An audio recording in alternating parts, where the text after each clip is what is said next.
শ্বশুর আব্বা বুঝতে যেটা ভাত খাইতাম। হারামজাদা ঈদের দিন আইছর গরু গোস্ত খাইতে খাইতে আমার খইর বানাই আনছর। তো গরুর গোস্ত না, মুরগির বাচ্চা যে এডি আছিল ডিমের থেকে ফুড়া বাইরে দাস নাই, তার আগেই সব খাই শেষ করে দিছ। রাখ তখন জন্মের খাওয়াটা খাওয়াইতাছি। রে ওর আমার চেষ্টা গেছে গা, তাহলে ডিম গুলা দেন। হারামজাদার কথাটা শুনলে ডিম খোলা দেন, আন্ডা খোলা দেন, এটা খোলা দেন, আলু বড়া ভাজা খাইয়া লাগা।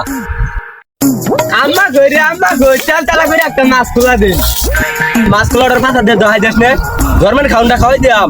এই যে আইছর যার নাম আমার মোহ নাই, মাছ খোলা ডিম খোলা এটা ওইটা গরুর গোস্ত। এই হারামজাদা বাড়ির দিনে কয়বার ভাত খাস? সকাল থেকে তো এই পর্যন্ত 8 বার খাইয়ে আসর। ভোর বাড়ি এত অপমান, না না না আর থাকতাম না, জোর করলেও থাকতাম না। মান সম্মান বলতে একটা কথা আছে, আর জীবনও থাকতাম না, যাই গা। আর মার তো 7 দিন থাকবাম, 7 দিন পরে যাই গা।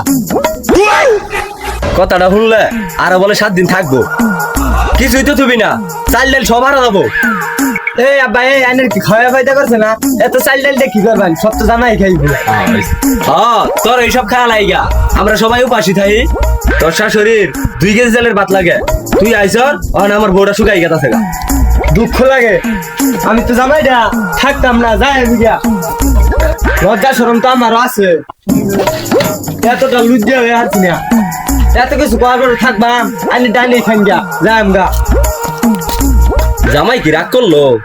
রাগের মাথায় উল্টা উল্টা কি কই আলছি, যাই ঘুরাই নিয়ে আই। বন্ধ দিয়ে যায় সমুদ্রে সালার আগুন দেখে আলা সব না শুয়ে যাবো। এ দুলা ভাই বন্ধু বান্ধব পেতে নেই, খান এ দুলা ভাই জাঙ্গে নেই, কেবল তো বুন্ডু জেনেছে, আর কিছুদিন থাকুন। আর কই না শালা বাবু, তোমার বাবা আমার যে অপমানটা করলো, খাউন যা, যাই আমি যা।